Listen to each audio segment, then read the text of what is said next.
Welcome to the Sensitive Biker podcast. And this episode, we're going to talk about the club. And the club is KOSA Nation. MF, MS, MF is for Motorcycle Fellowship. And our slogan is down here: no booze, no drugs, no bad attitude. And KOSA Nation has three branches. The first is KOSA, which is Knights of St. Anthony, a motorcycle club for men. And then the second is MOSA, which is Maidens of St. Anthony, and that's a motorcycle club for women.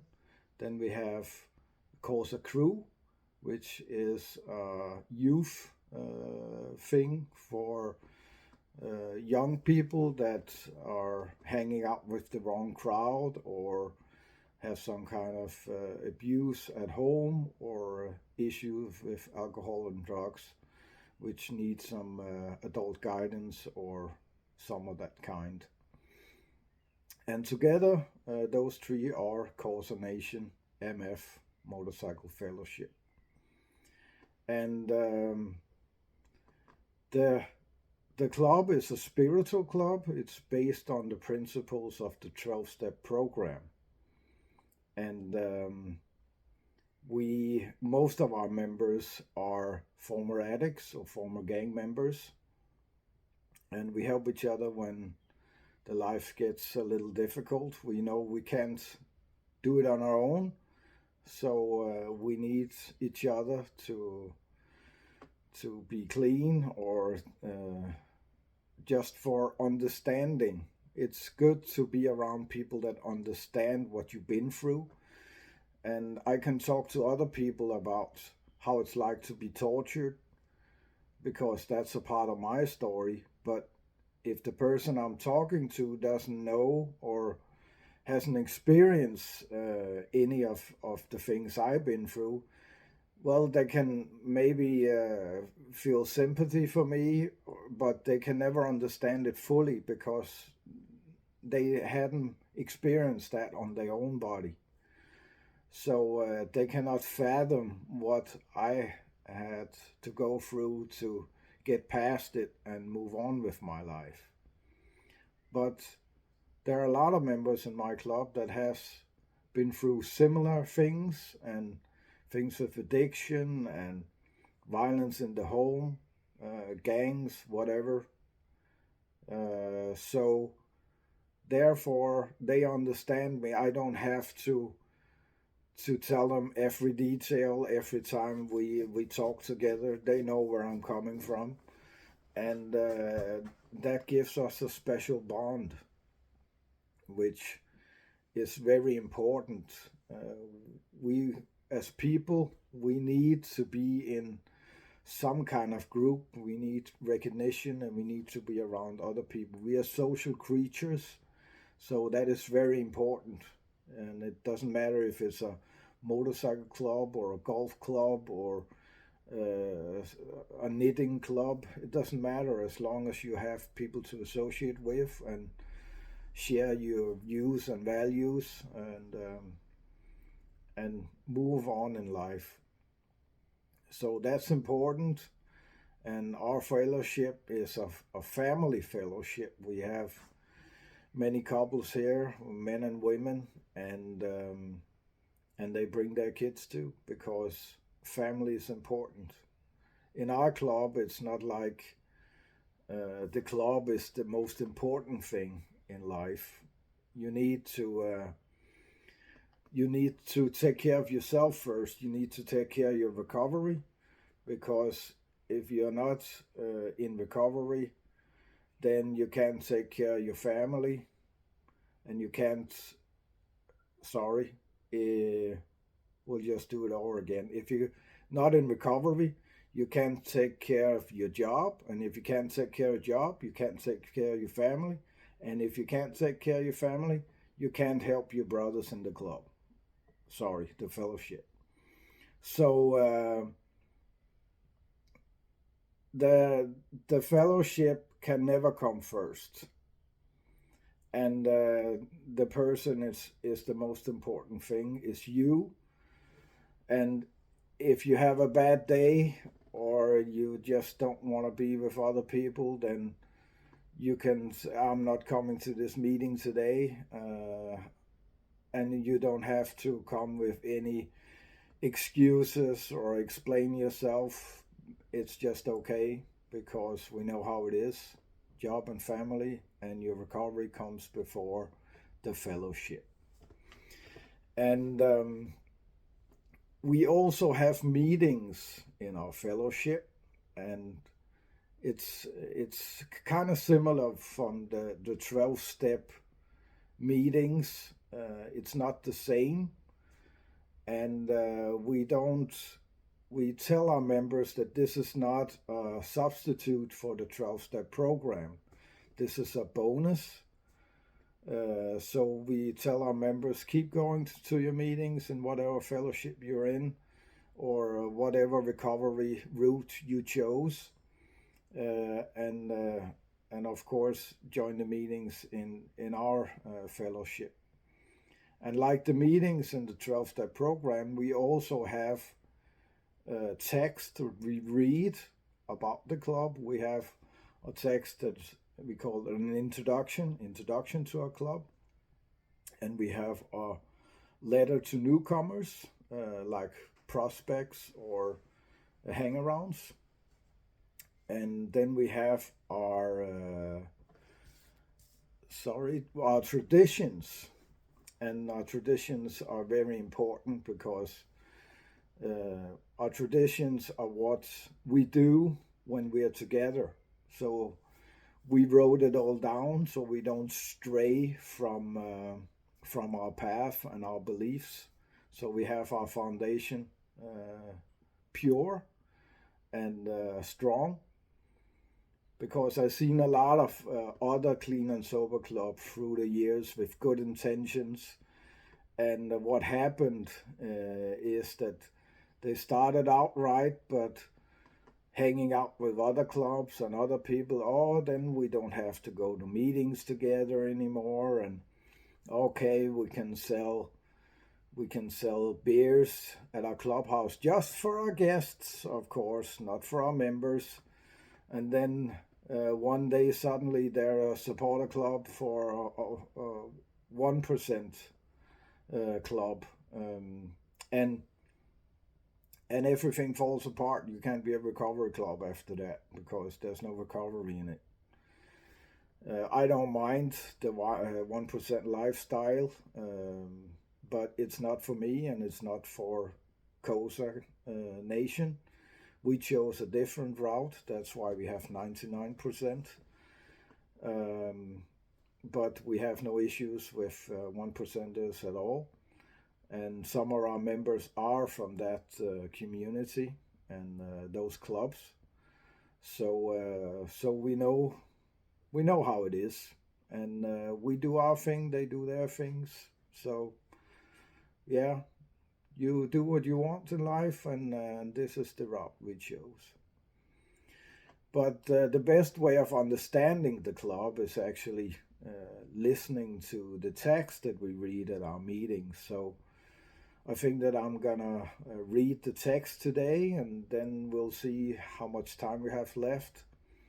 I can throw some history in at the end, and some about where the club is today. So a little past, a little future. But the understanding on the clubs, fellowship, the understanding for the fellowship is actually these texts which we read at the meetings. The reason why I kind of mistakenly say club sometimes is because, I don't know if you can see up here, it says MC. I can just move it a little. You'll see that was our patch that we had when we started the club. We actually started the club as a 3-piece patch, and we were an MC, but when we expanded to to other countries. We first expanded to Norway and Sweden, but we had a lot of problems with the politics because we couldn't get it to fit in with our foundation and what we wanted with the club. There, I did it again, the fellowship.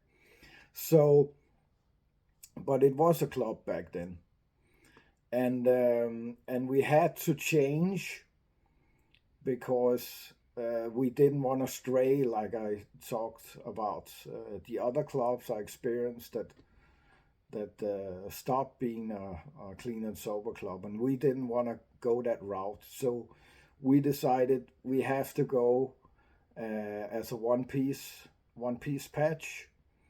So we changed we changed the 3-piece to a 1-piece. We had the cross, and I can just move it around here.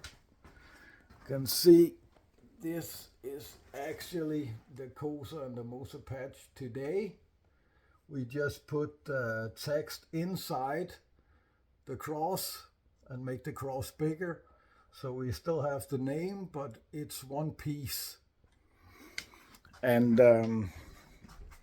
that kind of got us out of all of that politics. So you, because we're talking history today, I might be a slip of the tongue or two about club and motorcycle fellowship, but to set things straight, KOSA Nation is a motorcycle fellowship and not a club. So we got that out of the way, and I will start with the introduction to KOSA Nation, an introduction to the chapter meeting as well. And it says here, Knights of St. Anthony MF is a spiritual motorcycle club based on the actions coming from love. We are a community that gather around our interest in motorcycles and the lifestyle that comes with it. In addiction, we are all healing for the same place, towards a good life filled with love, security, and joy. We support each other on this journey, although you may look a little tough and ride a motorcycle, you can behave properly and spread joy and love in your surroundings and to your friends. This is not a club for big egos that hang their worth on external values, big motorcycles, or a tough attitude. This is a club with love and respect. No one is more than others. We are all equal. We talk about and with each other with love and respect.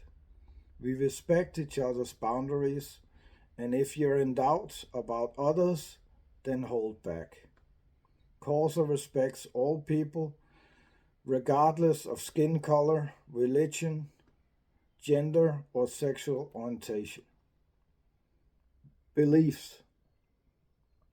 KOSA is not a Christian club, but we have many Christian members. If you believe in a power greater than yourself, you are welcome. Whatever you choose to call God is your business. We do not expect our members to be perfect or try to be. It will be the same as a death sentence for those members who are former addicts. We have tried to be God in our own lives, and we could not. God does not need our help. He does it very well alone. We seek spiritual worth, not religious perfection. Our members only ride motorcycles. They do not walk on water. Which is more important, the family or the club? KOSA is not meant to have first priority in our lives. Personal development, family, education, or work comes before KOSA. In our lives, If our lives do not work optimally, we can not be there for each other, but the club itself can never come first. And then we have God bless, love, and respect. That's a phrase we use a lot. And this kind of says it all about what we want with the club and how we treat each other, and what we want from others is more in this text. It says, letter to newcomer, supporter, hang around, and prospects.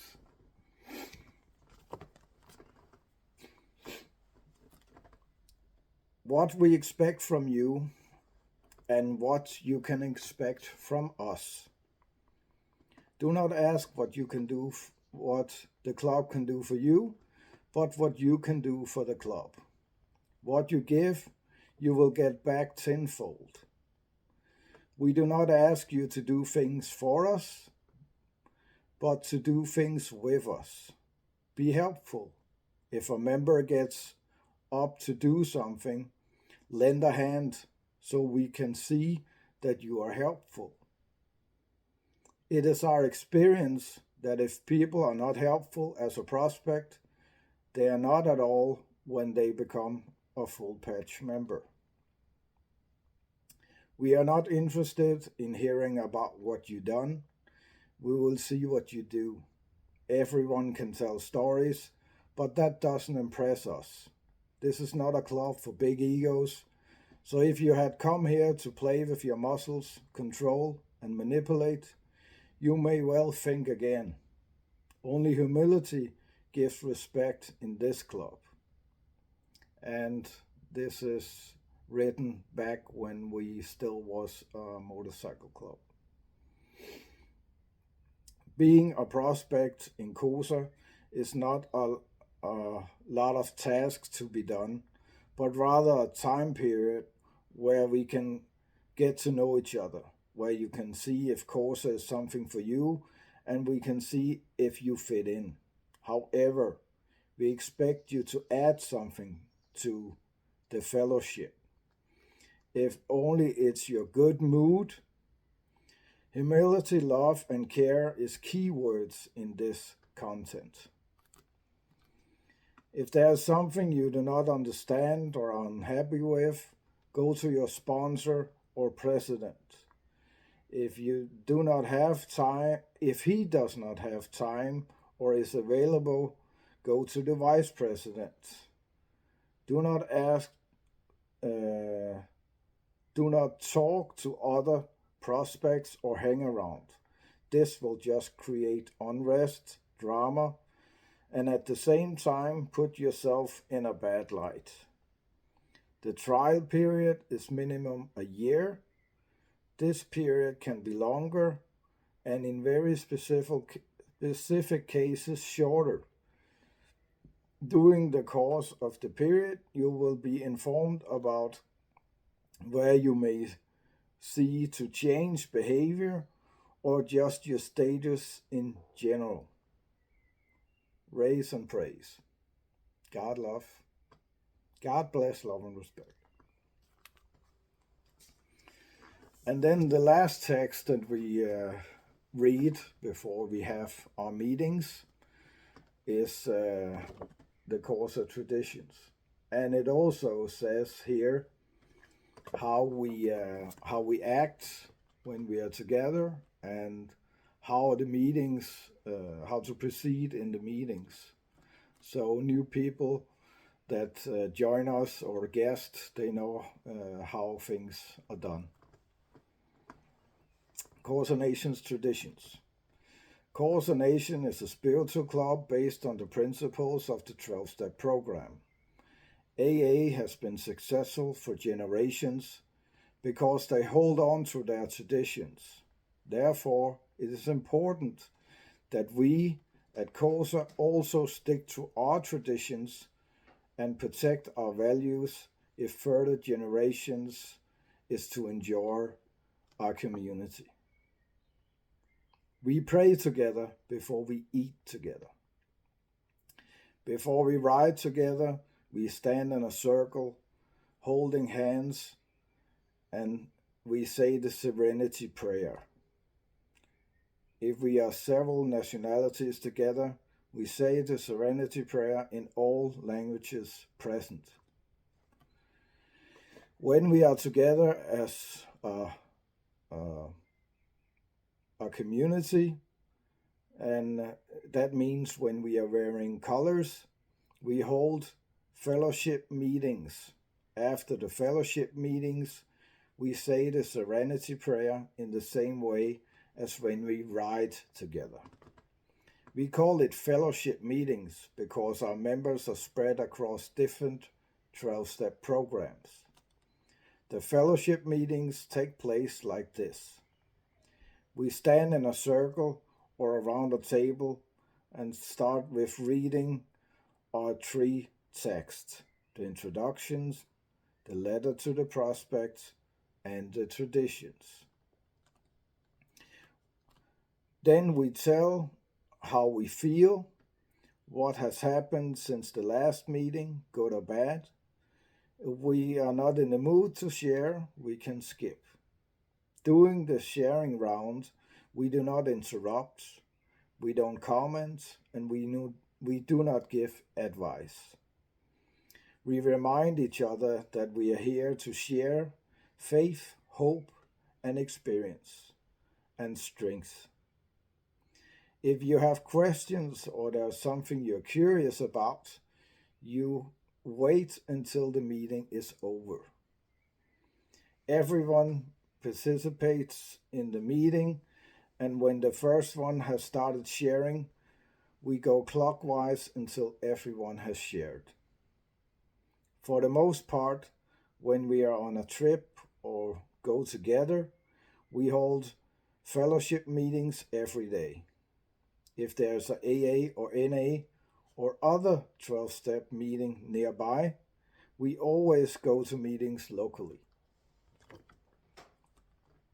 This is, of course, good for the club to be seen, but even more important that we meet new people, hear their accounts and stories, so that we can expand our personal horizon, as well as pass on our own experience to others in the same communities.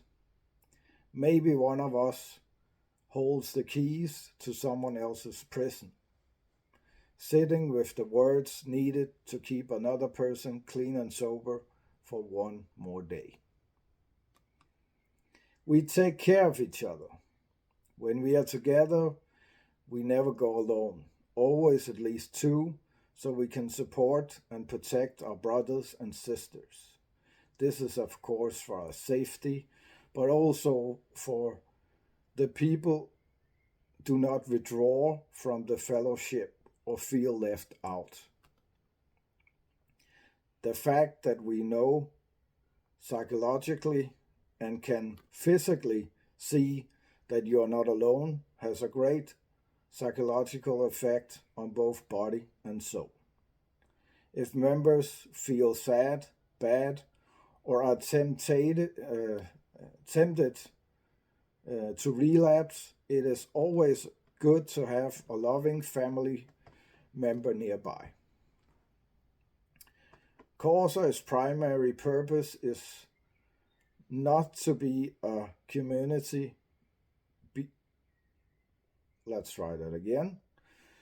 KOSA's primary purpose is to be a community beyond our meetings in our 12-step program, to teach former addicts how to join a positive community and not always put their personal wishes and needs first. A family of like-minded people who understands our past as well as the struggles we face day by day. A family that helps each other and see our own faults, and that supports you when life becomes difficult and unmanageable. KOSA Nation is not substitute for 12-step programs. KOSA Nation is first and foremost a recovery club. Riding motorcycles is just a bonus. God bless, love and respect. So these texts are a lifeblood. This is what holds us together. This is what we stand for. How we, as the text say, pass our community to our kids and the next generation of bikers and former addicts. So that kind of much explains what kind of community we are. Of course, people have to see it themselves. Words is one thing on a piece of paper, but actually being there is something else. KOSA Nation is today Europe's largest clean and sober motorcycle fellowship. And we are worldwide at this point, about, I think, 80 members, and new members are coming every day. We have 3 or 4 countries that are looking to join our fellowship. That we are working on right now. And even at this month we had our KOSA weekend in Germany, and it's like this. We have KOSA weekends in all the countries. We have chapters, and we have chapters in Norway, Denmark, Sweden, Germany, Poland, and Holland at this moment. And every country has their own KOSA weekend. It's the same weekend, the same week, and the same weekend every year. So people know that in the weekend in week 29, we go to KOSA weekend in Denmark, and so on and so on. So everybody can plan where they want to go and plan the trip together, and I think that's important, and that's why you have that kind of structure, so everybody knows what's going on, and it also makes it a lot easier to plan things. But this month I was in Germany, and there was 12 people I haven't seen before. So so the club is growing. The fellowship is growing very rapidly, and for me it's a very good place we are right now, our community, because every chapter had their problems, but we all got through it, and we know where we are going. We're sticking together, and everything works perfectly. We got a structure laid out, and now it's basically a train that's just running itself. We just have to be careful not to derail. So we have to keep these texts in mind, and make sure that everybody is on board with our bylaws and our rules, and so we can just enjoy and help each other as best as possible. But that's pretty much where we are now. A little history about the club. When I started 10 years ago, it was pretty much because I had been in another club that was also a clean and sober club. I've been in the 12-step program for 2 or 3 years at this point, and I met these people that were riding bikes. They had their club, and they were riding, and I thought, this is great for me. I can have kind of like the old fellowship back, and I can be clean and sober, and I can ride motorcycle, and I can have fun just like the old days, just without the the drugs and the alcohol and the violence and the big egos. But it didn't pan out that way, because they were clean and sober, but the attitude was still there. And For me, it was pretty bad. I got all my, because I've only been in the program for a short period of time, I got all my bad habits back. I lost my girlfriend at the time. We broke up because of my attitude, and I started losing friends, and something felt wrong. I didn't know what it was, but I started. I started as when I started as a prospect, I didn't see there was anything wrong. It just kind of sneaked in on me without I even noticing it. And I actually was one of the members that got promoted the quickest.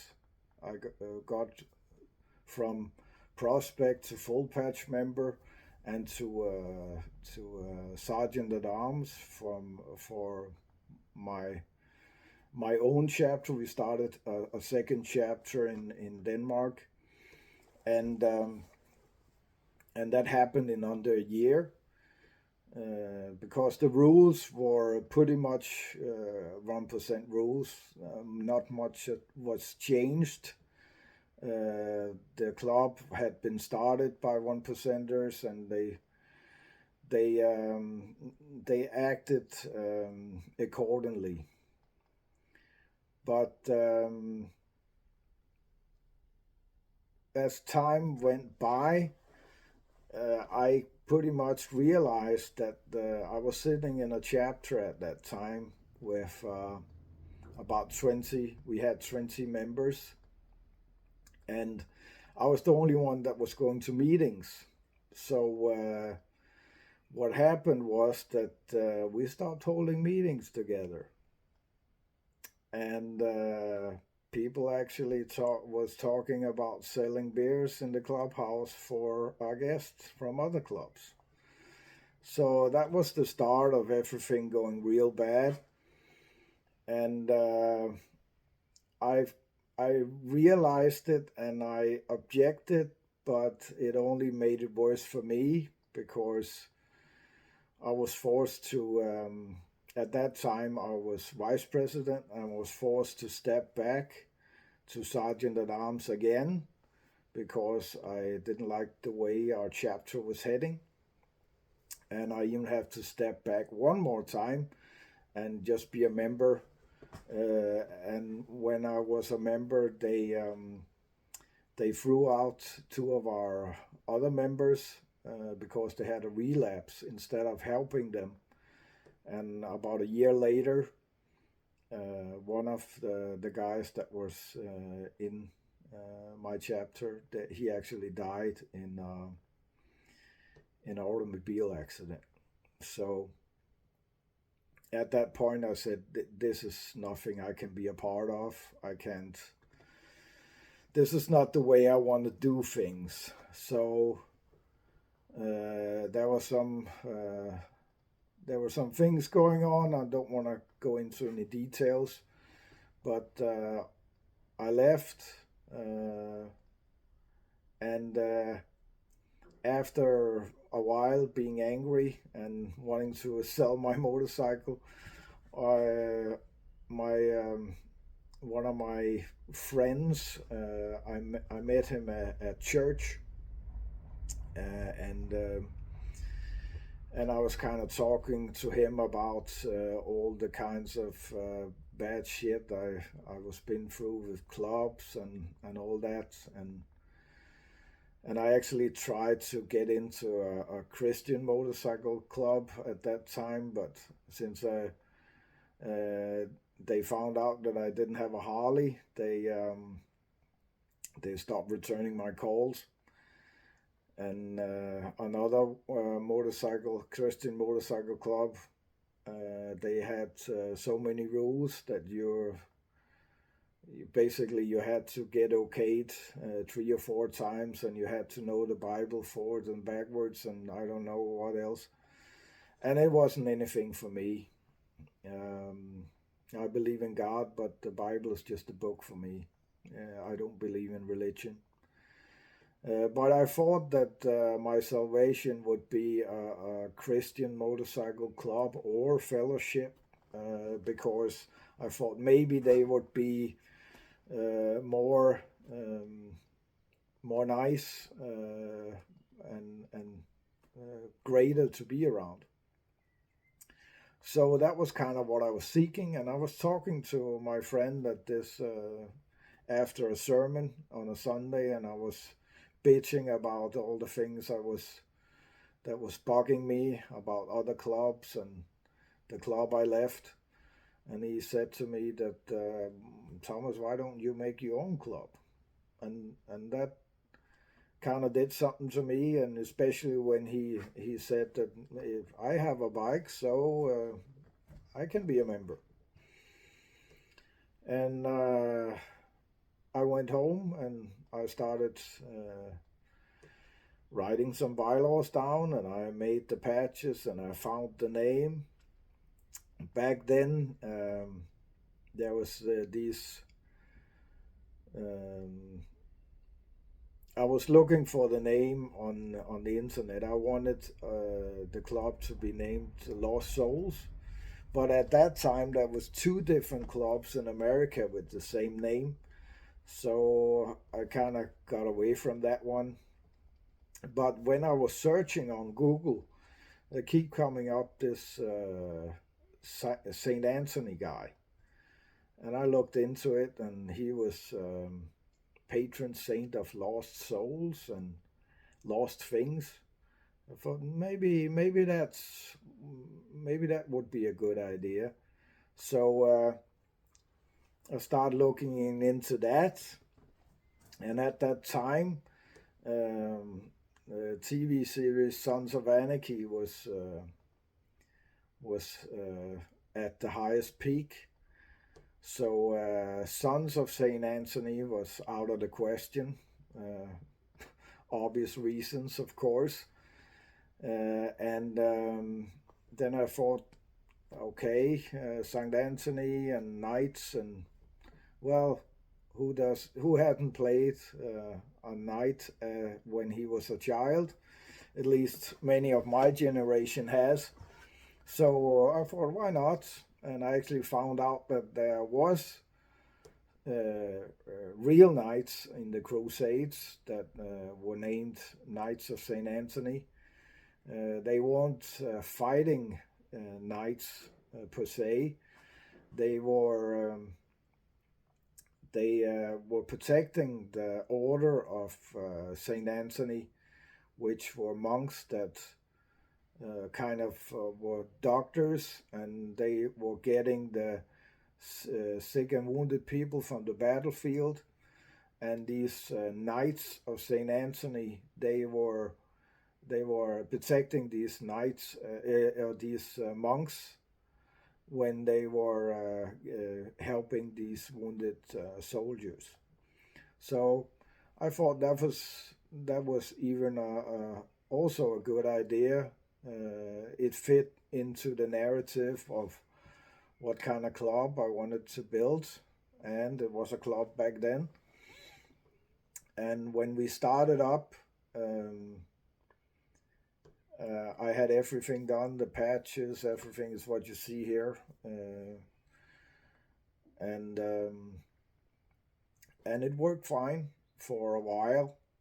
We weren't that much. We were 5 people when we started, and we had a chapter in Denmark. And I didn't think that it would expand, but I had made the rules and the bylaws like if we were a club, a world-wide club. So everything was written down, how to start new chapters, how to get permission, because I knew these things. So So after a while, we figured out that this Christian thing that didn't really work. We had written in our bylaws that we were a Christian-based club, uh, but it didn't really fly because we were riding around with other Christian clubs, and their behavior was not something to be proud of, to be honest. They were very judgmental against other people, and if you seen the former episode of this podcast, you will know something about my past. And I've been a Nazi for 16 years, most of all because I hated myself, but I couldn't live with that. So it was easier to hate everybody else and people I didn't understand and things I was afraid of. So for me, it felt like riding with these other clubs. It felt like that I was just switching out Mein Kampf with the Bible, and we were still being judgmental and better than other people, and it didn't fit in with the club I wanted to have at that time. So so we also had our headquarters or a club room was a room we had gotten for free in a church, and to try and distance ourselves from this Christian aspect, we said no, thank you. For we can't have this room anymore in your church. We gotta find our own place, and the cheapest thing to do was to build something here. I'm actually sitting in the clubhouse now. It's at the place where I live. I have a big lot, so there was a lot of land to build on, and we built the clubhouse here, and we changed our bylaws from a Christian-based club to a spiritual-based club, based on the principles of the 12-step program, and it kind of took off from there. A lot actually, because the members that were staying were former members of gangs or former addicts. The Christian, they didn't stay. They come some once in a while, and they left again because we wasn't Christian enough. So it was a good decision for us, and we got more and more members. We got chapters in Norway and Sweden, and back then I was actually posting a lot on social media, and people laughed a lot. They called KOSA they called us the Facebook club, but when we got chapters in Norway and Sweden, they didn't laugh anymore. So that was kind of nice. And when we, after a year that we started up those chapters, we started having problems with the politics. And that's where we decided that people were treating us well. The 1%ers were fine. There wasn't any beef or anything, but it just wasn't what we wanted, and we couldn't be a part of what was going on. So we decided that we had to part ways some way, and we made One Piece patch, and we changed the MC to MF, Motorcycle Fellowship, and that's where it really took off. It was just like it was the really right decision, because then shortly after that we got Poland as a new country. They started up with 17 members, and then Germany after that, the year after, and then the year after that we got Holland. So that was definitely the right decision.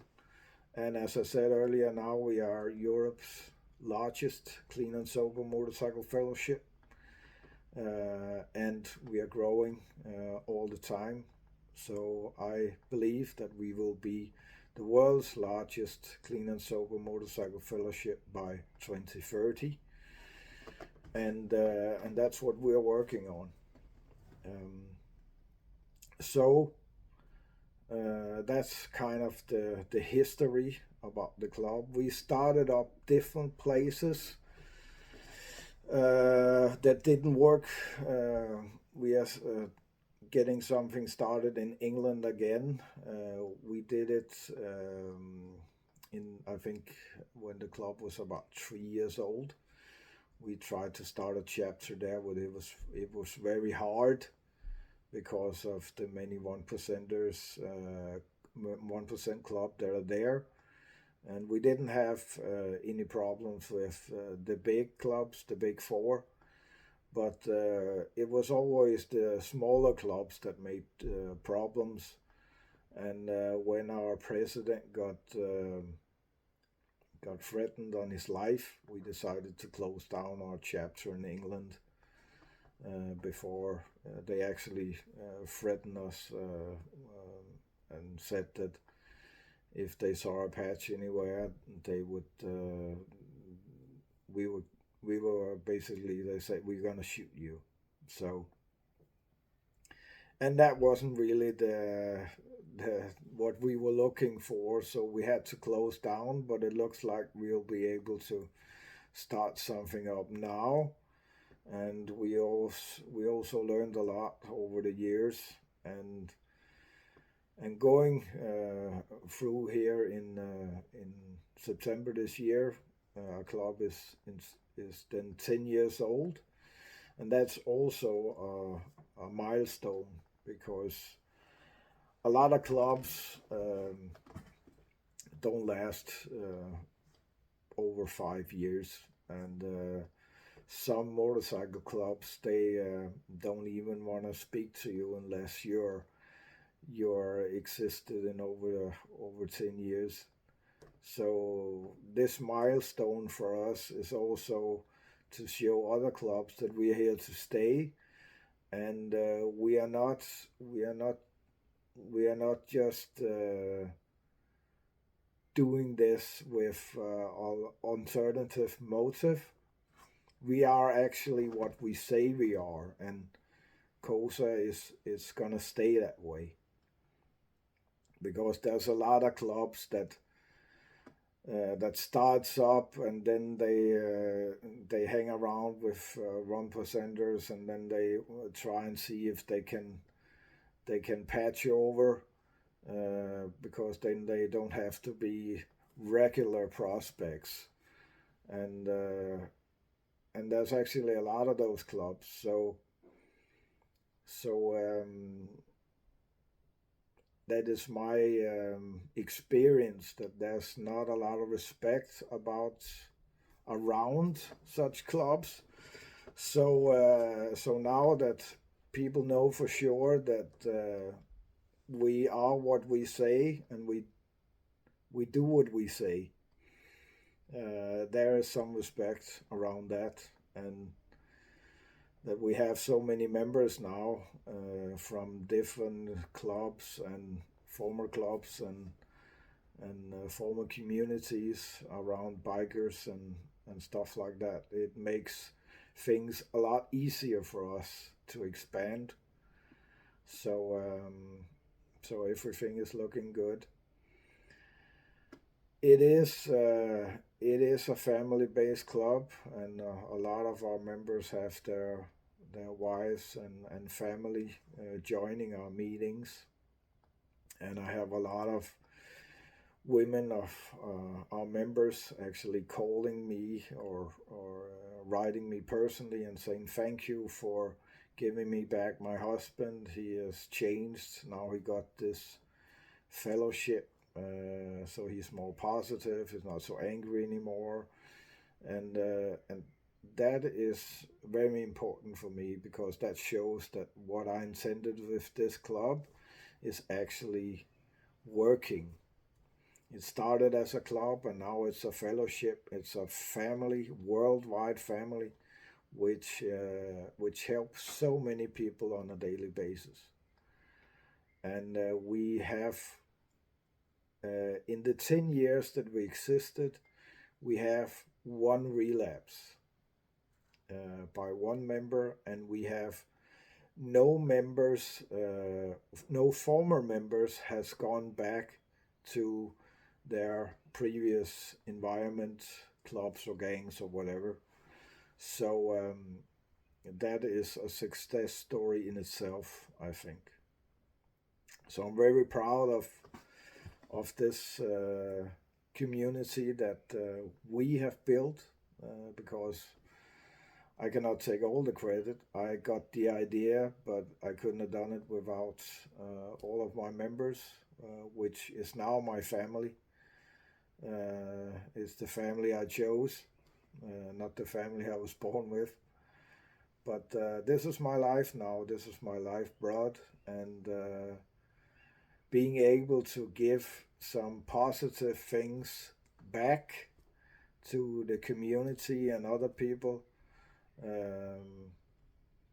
After all the shit I've been through and the shit I've done to other people and be a part of, it actually feels very good to use my bad experience to help people in a positive way. So that makes me very happy, and it makes me. I actually feel like it makes me humble in a way, and I feel proud of it at the same time. If that makes any sense, it makes sense for me, but you can choose for yourself. That was pretty much it. We are about to run out of time. I don't wanna. We have. I don't wanna go over an hour, so I don't want to start up another topic. But I think this is a good place to stop for today, and maybe we can make some more about the club later if I get some more questions, or there's something specific you want to know. You can just write in the comments below, and I will get back to you as soon as I can. And remember, don't have a good day. Have a great one. Peace.